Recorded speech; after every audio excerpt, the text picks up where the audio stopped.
In response to the people who have sent me messages over the past few months with mostly the same question, here's how I avoid the massive potential to be overwhelmed.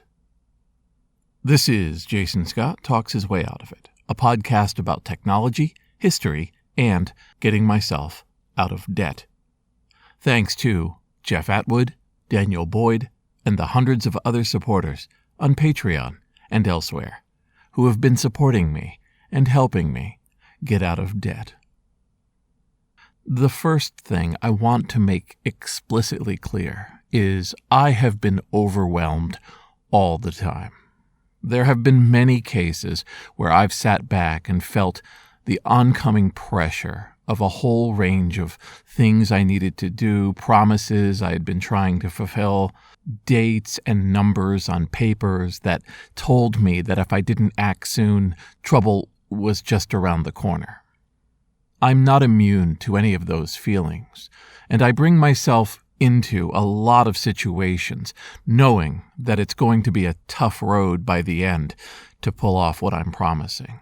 Exacerbating this are the constant, unending situations where people contact me about various folks losing items or the closing down of collections that mean that I suddenly have even more on my plate than I may have had before I picked up the phone or got the DM. There was a period in my life when I wasn't thought of as the go-to when a situation like this happened, but those days have been long gone for years. So, in conversation with others who have to deal with these sorts of onslaughts of concern and worry and attention, I usually find myself giving them some basic advice. First of all, no collection of items is worth your happiness, your sanity, your stress. That's a hard call in the moment. But keeping in mind that you're doing this voluntarily, or if not voluntarily, at the behest of something you have agreed has authority over you, takes away a small amount of the pressure that's weighing down. We have a habit of giving ourselves the harshest criticism, the most intense requests, and then treating these like irreversible dictums that came from the soul of the universe. But they're not. There are many different layers of commitment that one can make, up to and including just being the person who got the word out for others to join in. I recently dealt with the loadout of a house where the owner had died, and one of the people who had known him found that he was facing down hundreds of boxes and tapes, but didn't know where he could possibly store them.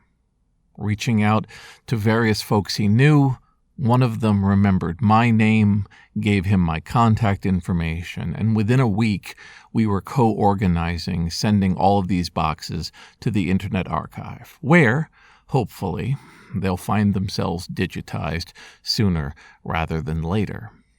But in that moment, this person who knew he wanted to do the right thing was faced with an incredible amount of stress, trying to figure out how he could do what he needed to do. There was a family involved, there was a lack of storage space, and there was a timeline that was very compressed, 5 to 10 days.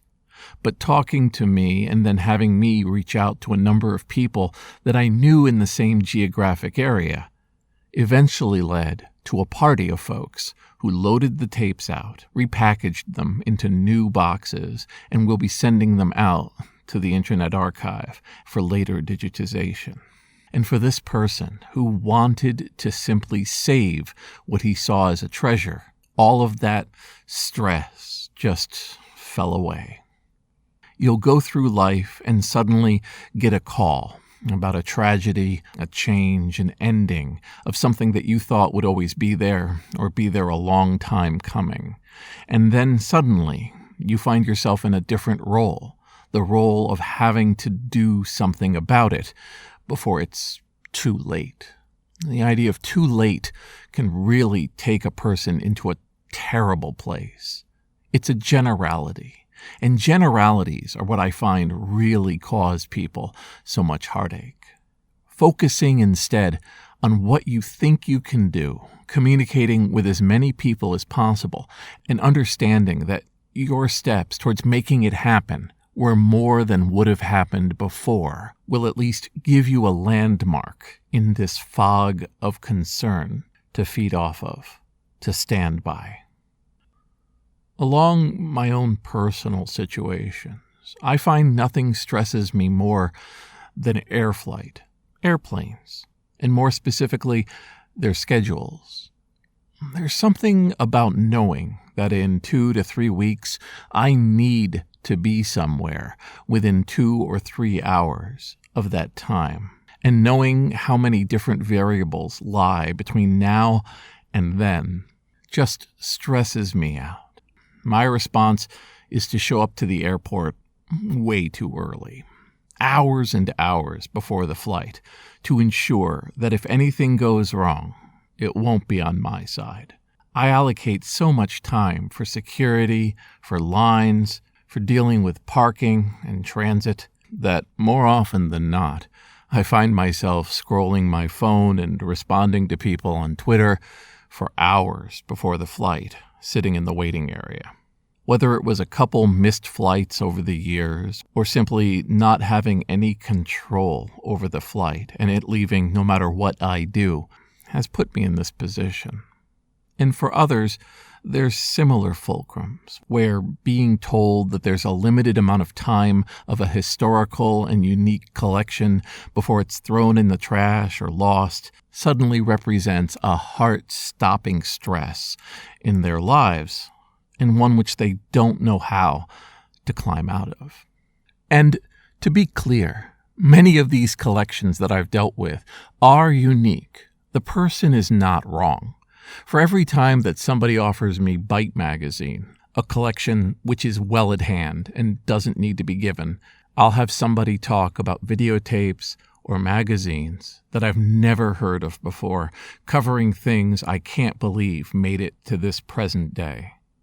There are people who give me software that are prototypes, that are unreleased news-bound versions that we would otherwise never have seen, and I help where I can to get them online. There are pieces of ephemeral history that are, on one level, valueless, not representing products or final works, but yet to another group are completely priceless because they represent the in-process ideas that became the things, the cultural touchstones, the works that everybody knows about. Having a demo tape version, having a live recording, having a sketch, a drawing, an initial idea for something that found a final version months or years later, they're incredibly valuable, but only to a small group of people. I've held in my hands pieces of works that I'm really glad somebody thought was important enough to save to now. But I long ago stopped providing myself with all of the pressure and the stress, like I'm the slowdown, I'm the broken part in the machine. It is not true at all. We have, in our friends and our own personal toolbox, the ability to make up for lost time, misunderstanding, broken formats, unusual situations. We have all of that at our disposal. And worrying yourself into paralysis, depression, and in some cases I've seen old addictions helps nobody. Now, I'm talking about catching a plane or finding some old videotapes or floppy disks. But I think this philosophy works in a lot of other situations. When you imbue yourself with responsibilities that nobody else has made clear, and you find that you have to respond to those responsibilities outside of somebody else's command, on one level, you are definitely a person who is focused on doing your job, your volunteering work, your job, your hobby, your hustle to the best of your ability. But when it crosses that event horizon into non-functionality, into pushing yourself out of your mind, achieving a metric that only you know about, I just can't endorse it. I've met people who have spent years on projects where they come back to it every day, move a little forward. And in many cases, they certainly could have made it their one driving passion that ate 20 hours of every day and caused them to isolate, to hotbox, to intensify at a great personal cost. I have done that. I have slept for 2 hours a night. I have found myself waking up on the road. I've had breakdowns and screaming fits and all sorts of lashing out because I felt that I had disappointed myself as much as everyone else. I've recorded hundreds of hours of footage, and some of that footage has been lost. I've wept over that footage, wept over the wasted energy and the wasted time, but I need to have realized what a small percentage of it was and how the factors that led to it being lost were, in many cases, completely unavoidable. They stand not as monuments to my incompetence, but scratch marks on the sides of a tool that I learned to master. We are functionally making a lot of things up as we go through life, putting ourselves in positions that have no simple how-tos, no simple guides on what to do next. We're smart people. We understand what we're looking at, and we do our best with what we have.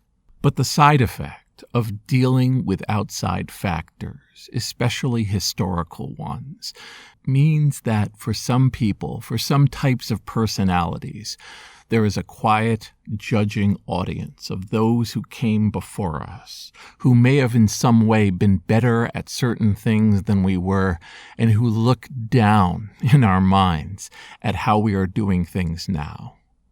But I'm here to tell you, that's a lie. We go through life doing our best, improvising with what we have, taking advantage of the time we get. No hour can be made into 2. No task can be sent back in time for another try. We travel along a track with an unclear ending, glancing around, full of wonder, full of curiosity, maybe even a little empathy for where everybody else's trip is headed, looking forward at whatever bumps and unusual turns and unclear destinations, unexpected moments that we are going to encounter. This is where I stand, speaking into a microphone for a project that was meant to alleviate debt and became a combination of therapy, philosophy, memory, and occasionally oversharing. We don't know everything. We never did, we never will. But taking all of that into account, sharing our thoughts with others, never being afraid to ask for help or perspective, doing the best with what we have is, I think, the most any of us can really ask for. This is Jason Scott Talks His Way Out of It. Thanks to Josiah Lucier, James Bekoyanu, Mark Pilgrim, Emilio Oliveira, Ernie Hershey, Michael Rubin, Craig Talbert, Dilip Reddy, Sean Kelly, Trixie the Cat, John Sturm, Eugene, Martin, Symbionce, and Anonymous, along with the hundreds of other supporters on Patreon and elsewhere who have been supporting me and helping me get out of debt. I hope this helped somebody, that somebody out there didn't know they needed this advice, and they got it. If you're that person and you find somebody struggling, please offer them help, offer them advice, and understand if the assistance isn't wanted, you did the best you could.